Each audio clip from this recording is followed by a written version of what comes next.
Good afternoon, ladies and gentlemen. I welcome you all to this press interaction after the successful completion of exercise Indra 2017. In the panel, we have esteemed presence of His Excellency, Mr. Nikolay Kudashev, Ambassador of Russian Federation to India, Lieutenant Satish Dua, UISM, SM, VSM, Chief of the Integrated Defense Staff to the Chairman, Chiefs of Staff Committee, Major General N.D. Prasad, the Indian Task Force Commander for exercise Indra 2017, Commodore T.V.N. Prasanna, representing the naval component of the Indian Task Force of exercise Indra, and Air Commodore R.G.K. Kapoor, Vice Admiral, the Air Force component leader of the Indian Task Force exercise Indra 2017. We also have amongst us present today Mr. Anatoly Kargapolov, Minister Counselor of Embassy of Russian Federation to India, Captain Konstantin Zadurin, Defense Attaché of Russian Federation to India, and Colonel Yuri Drozdov, Deputy Defense Attaché of Russian Federation to India. May I now request Lieutenant General Satish Dua to kindly make his opening remarks. Good afternoon, ladies and gentlemen. The joint Indo-Russian tri-service exercise Indra 2017 was successfully conducted from 19th to 29th of October in the area of Vladivostok in Russia over a period of 11 days. The name Indra has been derived from the names of our two countries, India and Russia. Indra exercises have so far been conducted between the respective services, that is Army to Army, Navy to Navy, and Air Force to Air Force. We've had 17 such service-specific exercises between India and Russia since 2003. But this is the first time that we had a tri-service joint exercise called Indra 2017 between the defense forces, the armed forces of the two countries, India and Russia. Interestingly, this is also the first time that both India as well as Russia have conducted a joint tri-service exercise with any other country. The theme of exercise Indra 2017 was preparation and conduct of operations by a joint force for suppression of international terror activity at the request of a host country under UN mandate. More than 900 soldiers, sailors, and air warriors from the Indian Army, Indian Air Force, and Indian Navy participated in the exercise, along with over 1,000 troops from the Russian Defense Forces.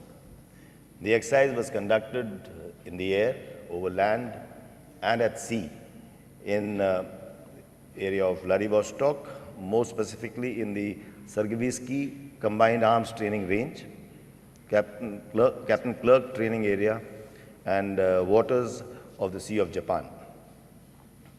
The Army task involved checkpoint defense and humanitarian convoy escort in the backdrop of threat from armed groups. Navy tasks comprise of visit, board, search, and seizure, VBSS operations, besides force protection measures, joint air defense, and anti-mining operations. The air forces of both countries combined the air crews for combat air patrols, reconnaissance missions, formation flying, and slithering operations, utilizing the Russian fighters, transport aircrafts, and helicopters. It was indeed a historic occasion for two of the world's greatest armed forces to join hands successfully for conduct of an exercise of this magnitude with professionalism. It also provided an opportunity for both the armed forces to imbibe each other's best practices and jointly evolve and practice drills to defeat the scourge of terror. In addition to the military maneuvers, the troops also indulged in cultural exchange and friendly sports competitions. Beg your pardon. The asperity core and goodwill generated during the exercise will facilitate further strengthening of bonds between our defense forces. And exercise Indra 2017 will surely be a benchmark for future exercises of this nature the world over. I must place on record our gratitude for the Russian Defense Forces for organizing the event so well and for the warmth of their hospitality. It is also satisfying that this milestone in our defense cooperation could be realized in this year as we commemorate 70 years of Indo-Russian friendship. Thank you. May I now request His Excellency Mr. Nikolay Kudashev, Ambassador of Russian Federation to India, to kindly make his opening remarks. Well, Your Excellency, General Dua, dear friends, well, first of all, let me say thank you for your kind invitation to this noble meeting. It is currently my turn to congratulate you with the successful outcome of the first trilateral, I underline it, first ever trilateral, TriService Exercise, in the history of our military and technical relationship. Well, the bravery and the skills of the Indian Yavans are admired in our country, and further on military analysis, as well as press coverage, would testify to it. Let me finally express my sincere belief that this practice of tri-service exercise could continue. First, could involve more and more of advanced weaponry, which the armies of Russia and the Republic of India are currently famous for, and naturally would continue that the practice of such an exercise would continue not only with the Russian soil, but also with the friendly Indian soil and with the friendly Indian army. Thank you so much for hospitality, and best of all, thank you. May I now request Major General N.D. Prasad, the Task Force Commander of the Indian contingent, to kindly brief the gathering about the conduct of Exercise Indra 2017. Good evening, ladies and gentlemen. It is my privilege to acquaint you with the conduct of Exercise Indra 2017. The aim of the exercise was to enhance bilateral defense cooperation between our two countries. The exercise was based, as was brought out, on the conduct of anti-terrorist operations by Indian and Russian armed forces under a UN Security Council mandate in a third country at their request. It's a pathbreaker for conduct of similar tri-service exercises in the future. The exercise area, as was brought out, was in the Primorsky Krai region in the Eastern Military District of the Russian Federation. It essentially had three areas. The military land component was being conducted at 249 Combined Arms Training Area at Sergeyevsky. The naval operations were conducted in Peter the Great Bay and Sea of Japan, and the amphibious operation which were conducted at Cape Clerk, again in the Sea of Japan. The theme, as was brought out, was combined bilateral joint anti-terrorist operations at the request of a host country under the UN mandate. Briefly, the highlights of the exercise. As far as military component is concerned, it enabled us to carry out tri-services planning and execution between both the countries' armed forces. All the three services of both the countries carried out live firing jointly. And first time also, between the two countries, amphibious operations were practiced by the armed forces of India and Russian Federation. As far as cultural activities were concerned, these were essentially to bring in bonding between the soldiers of both the countries before we embarked on the military operations. They involved display of yoga, lati khati, janj patak, and malkham by our soldiers, while the Russian troops displayed lapta, and they had cultural programs for the cultural troupe. Also, this was an opportunity for our soldiers to visit a large number of cultural and tourist historical destinations within Vladivostok region. The joint teams of both the armed forces participated in games like volleyball, football, and CrossFit. Also, they were trained by respective instructors, officers in the Russian battle obstacle course, which was greatly enriching and brought the two services together. Joint teams also participated in operations like tank firing, flying Russian aircraft, and searching of ships at sea. What are the takeaways from this exercise Indra. Firstly, this led to institutionalizing the joint planning process between the two armed forces. It also led to developing common processes for joint employment of military forces of our two countries under a UN mandate. It led to sharing of best practices at all levels between our two armed forces and resulted in developing interoperability for prosecution of such joint anti-terrorist operations. In the end, it led to strengthening bilateral defense cooperation between our two countries. Next, please. I would only say that this particular exercise, Indra 2017, was adequately covered by media from both the sides, and it actually brought the two armed forces closer in understanding each other should the need so arise to operate together.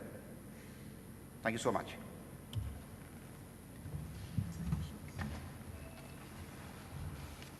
May I have a permission to take on the questions? Yeah. I request you to kindly introduce yourself before asking the question and your organization. Ajay Shukla, Business Standard. My question is for Ambassador Nikolay Kudashev. Ambassador, there has been, this side here. Sir. Yeah. This side here. Ambassador, there has been, a sort of a new precedent for Russian joint training exercises with the Pakistan military as well. How do you see this, this training with both Pakistan and India? Do you see it as some kind of a balancing act that has to be walked by the Russian military and the Russian sort of government? And is this going to continue with Pakistan, or was this a one-time thing that was that will not be taken forward? Well, sir, I do not see any opportunity to equalize the relationship between Russia and Pakistan and Russia and India. Well, our relationship with India is the relationship of especially privileged strategic partnership, second to no one. Second to no one country in the world.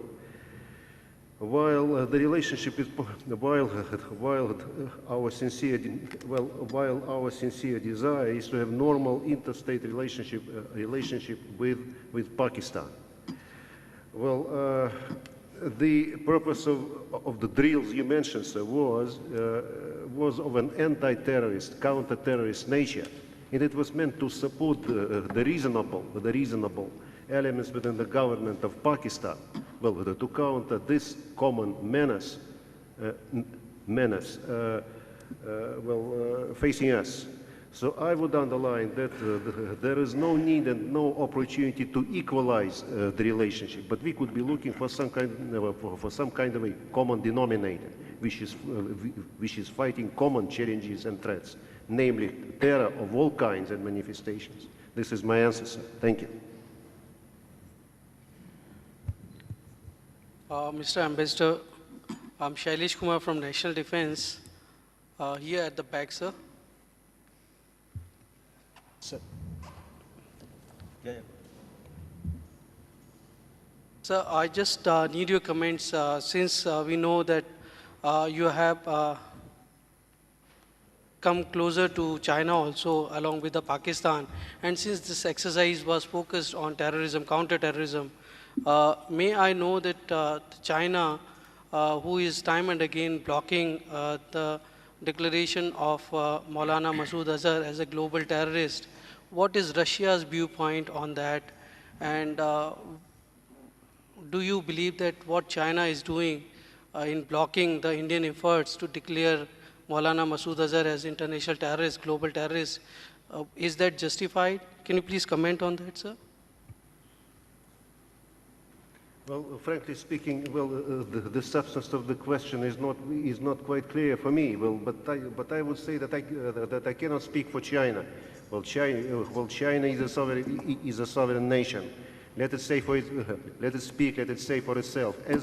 As far as I can say is that we currently are well, all of us, we are members to the Shanghai Cooperation Organization, where there is an ample common agenda to fight common challenges and threats, namely terror, drugs, and crime. Let's work along these lines, and this will make life easier for all of us. This is my conviction, and this is my reply. Thank you. Thank you, Ambassador.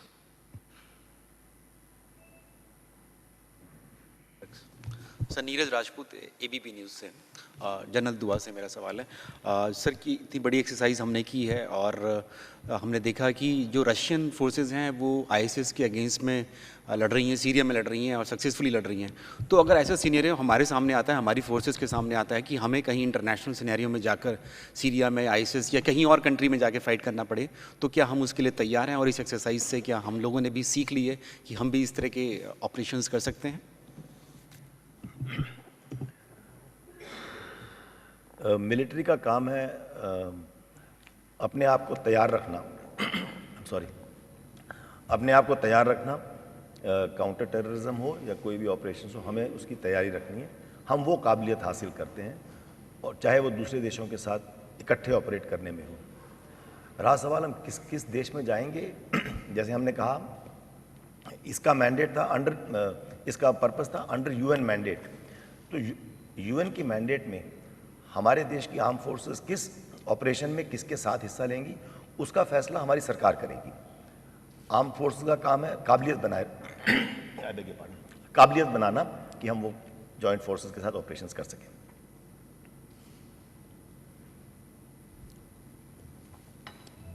Ranjit Kumar.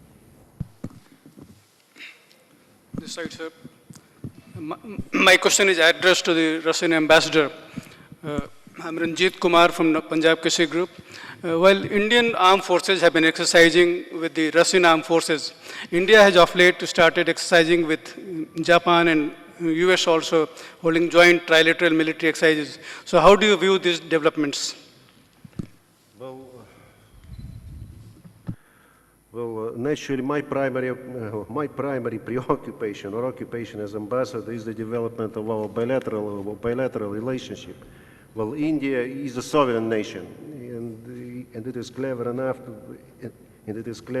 and wise enough to make sovereign and responsible decisions, and to look for the partners it needs to conduct military maneuvers and drills. But if you would ask me what I would welcome, I would say that we would welcome the larger, non-block, open, regional architecture where there would be space for all, and where there would be space for all, and where there would be some added atmosphere of trust and confidence. Naturally, India, Japan, and Russia included.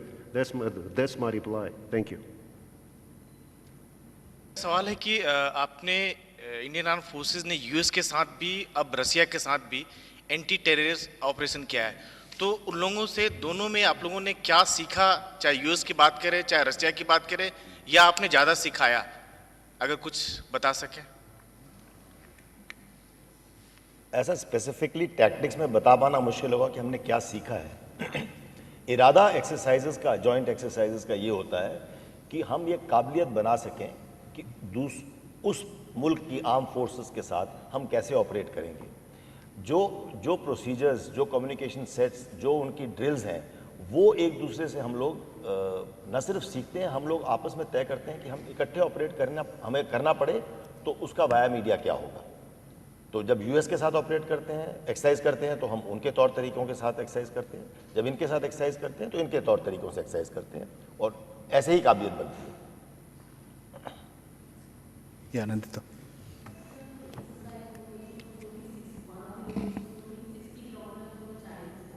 So were we, Russia and we, India, sending a message to China also? Choice of area was the decision of the host country. To the best of my understanding, it is perhaps we have to do an exercise, a joint tri-service exercise, so where we could have all the three elements, where we could exercise air, sea and land, as the task force commander brought out, that there was an amphibious landing area there. As far as signaling is concerned, I don't think so. This exercise was aimed against terror. We have also exercised with Russia several times over the past few years in anti-terror operations. The message, I'm sorry. We have also exercised with China in anti-terror operations. the message was friendly. Ashish Singh. It's a joke. Yes. I'm sorry. I'm sorry, Excellency.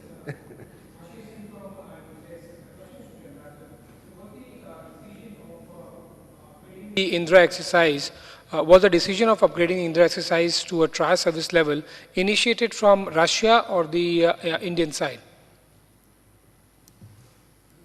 Well, it's a bit of a professional question, but in my take and in my understanding, that was a common decision. There was experience built along the lines of the maneuvers with the services, Navy, Air Force, and infantry.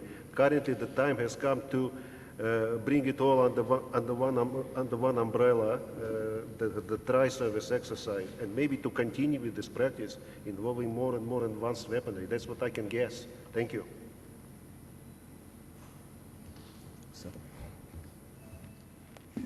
Just to take forward the answer you gave to an earlier question, sir. You had mentioned that you welcome larger non-block regional cooperation where there would be space for all. My question is to Your Excellency. Where there would be space for all, does Russia see the quadrilateral or the trilateral as it is emerging, featuring India, US, Japan, and Australia, as a non-block exercise of the kind that you don't welcome? And taking that forward, would Russia be interested in joining an exercise like that and making it perhaps a pentangular exercise? Well, quite frankly, it's a bit of a hypothetical question, sir. Totally. Yes, a bit of a hypothetical question, but I would rather say that, different combinations are possible, trilateral, quadrilateral, or whatever. What is important is that voice of the members voice of the countries membering these combinations should be clear, that they adhere to some common principles, non-exclusive principles of open international cooperation within the Asia and the Pacific, where there is space for everybody, where there is no use of force, where there is ample opportunity for cooperation. This is our idea, promoted at different forums, and you would hear it again during the coming EAS, East Asian Summit in Manila. So just wait a few days to look for the confirmation. And to look for the future development of this concept. This is also. Excellency, the point you had made about non-block regional cooperation where there would be space for all, does this apply to the quadrilateral, or were you talking about something else? Well, I would say that it depends on the members of those figures, trilateral or quadrilateral, whether they would prefer it to be block or non-block. Well, in our take, this kind of architecture should be open, should be inclusive, should be of a non-block type. This is my reply, sir. Well, I'm as clear as I could be under the present circumstances. Thank you. I have the permission to take the last questions. Yeah, Neeraj. My question is for Ambassador Neeraj Rajput from ABP News, sir. So because this exercise was held apart from the China border to the North Korea border also, it's very close to the North Korea, and that region is perhaps under threat of nuclear war because of the North Korean dictator or somebody else. What is the view of Russia on this kind of nuclear threat or war in the Pacific region? And as international community is saying, what is the view of the Russia, that Russia can lower this tension in this region, Korean Peninsula region? Well, sir, there is a bit of an echo in the hall, but naturally Russia would welcome lowered tensions, lowered tensions for the Asia and the Pacific, as far as I understand. This is also the position of the Republic of India, as far as I understand. But I'm not to speak for India. Well, there is a definite Russian position for the nuclear issues of the Korean Peninsula. Well, we would welcome denuclearized Korea, the resumption of the six-party talks, but we naturally adhere to relevant United Nations Security Council resolutions. But as far as these specific drills are concerned, I do not see any immediate connection with the developments at the Korean Peninsula, quite frankly. Thank you so much, sir. May I request you to make your closing Thank you. remarks? Thank you very much, ladies and gentlemen. Excellency, thank you very much.